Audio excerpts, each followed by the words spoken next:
Lost series. It's been a while. And as we know, the Imperium is left versus the Democratic League. Well, as we know, Unifism was ended by Canada at one point. Then came the rise of Imperium with Kaisers. With Kaiser deciding to come back after being out of the series with Kaiser in it for how long?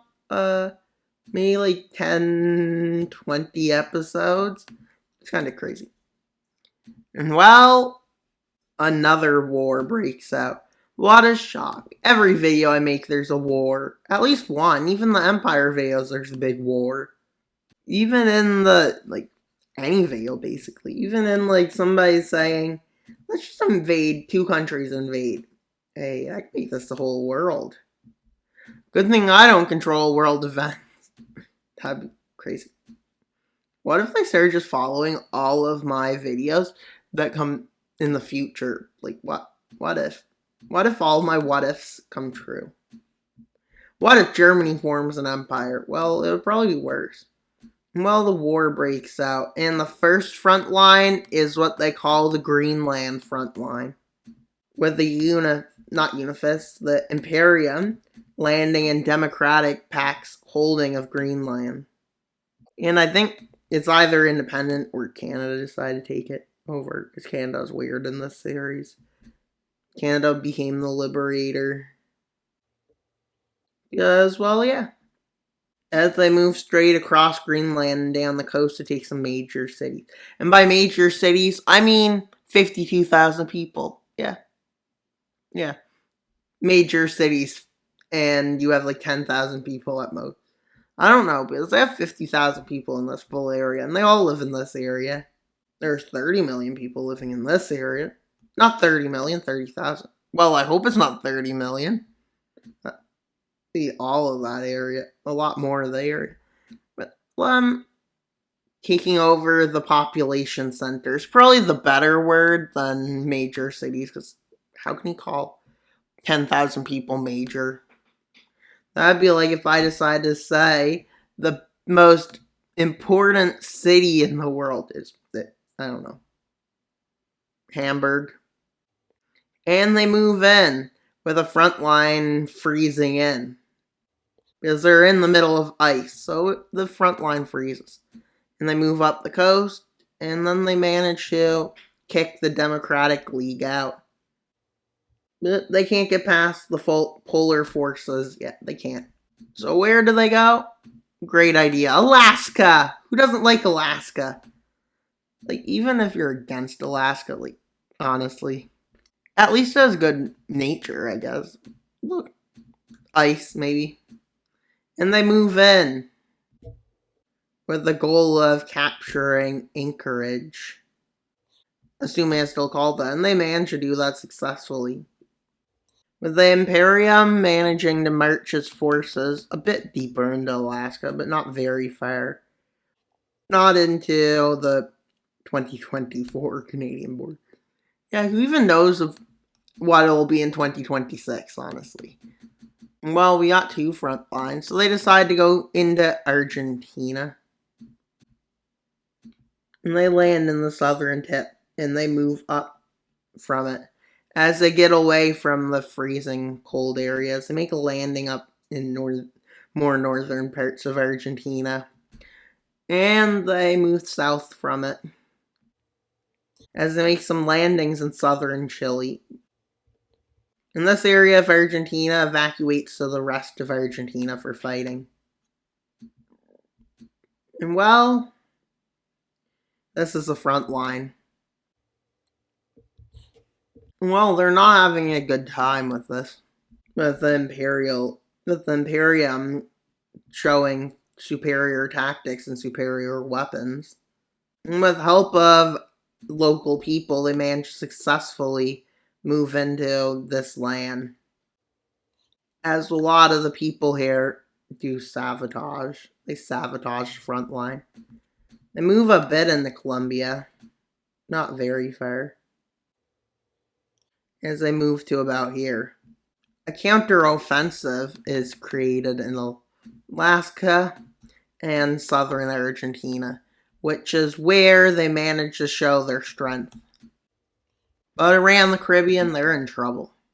With them moving into Nicaragua, I guess, or Central American Union, I guess, which they take advantage of. And then they decide to, for fun, take over the Panama Canal. And then, well,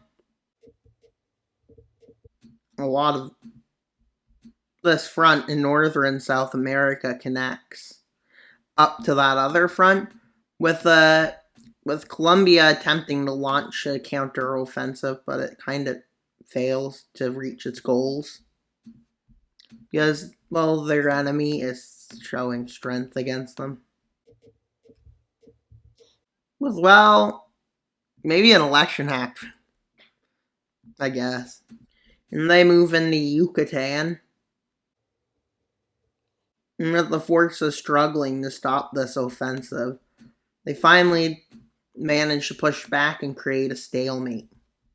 But in South America, the full area of Venezuela comes under control. As they move into Colombia from two fronts and into the Guianas.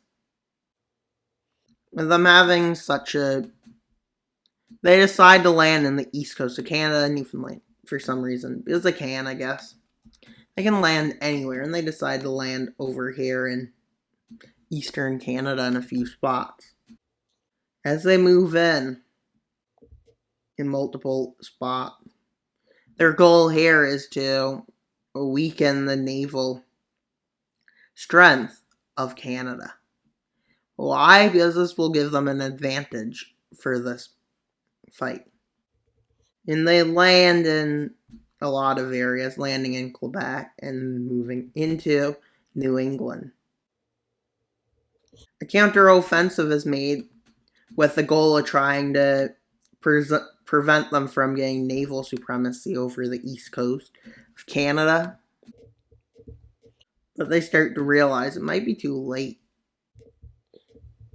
Well, a strong nation is starting to have troubles.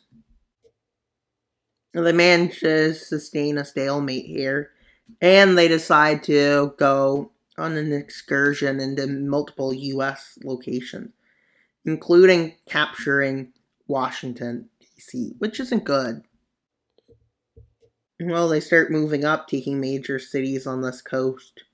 But what nobody realizes is they're going to land in Baja California. As they're fighting over on the East Coast, they land in Baja California. The goal is not necessarily to gain strength, but to get rid of their biggest enemy. As these two fronts combine, they can break through the front, but only temporarily, as they do it down through Florida and Georgia, and up into the Carolinas, I guess. I'm guessing, because I don't have the borders. Well, the California front is going really well for the enemies, as it allows the beginning of capturing Mexico City. And they move up into the southern U.S. They also land in Alaska again and quickly move to capture Anchorage. This isn't good. Honestly, I don't think it's great to have imperialists take over your land.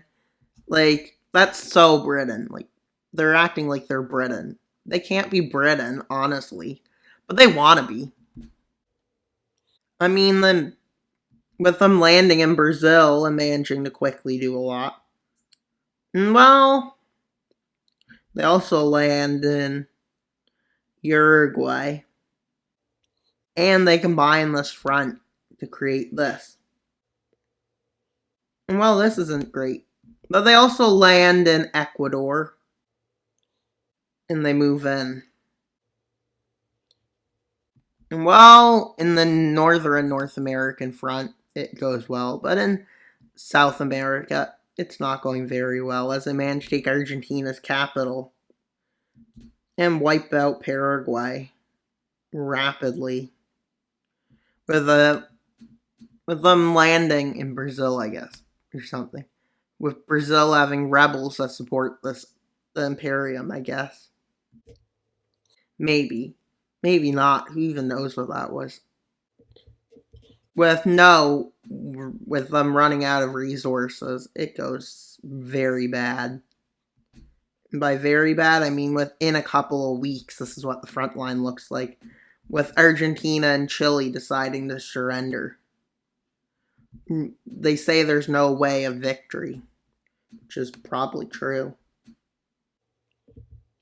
They just gave up easily in South America, is what Everett realizes. With Ottawa being captured, not good for Canada, but maybe not critical yet.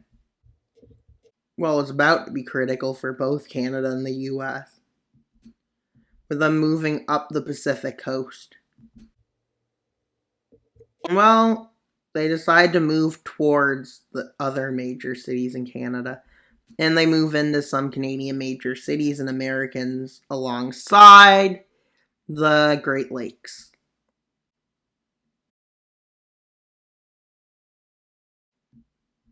Well, they move up and capture all of Mexico. The US and Canada decide to fight till the last moment, with them taking over parts of the US. Now, there's soon going to be a peace treaty as the US is capitulated. Not long after, Canada is forced into capitulation. So let's see a peace treaty. First, we'll see the peace treaty for North America. Then we'll see what happens in South America. North America with the Caribbean and Central America, because that's all North America. Unless you want to call it Americas, but it's going to be broken in the North and South America. Anyways, for the peace treaty. And now to get rid of that, because it doesn't look right. Now for the peace treaty in North America, with them creating the Republic of Newfoundland, which is really a puppet. Not really a republic. Republic of Greenland, Republic of Canada, which isn't a republic. But they changed Canada as Ontario.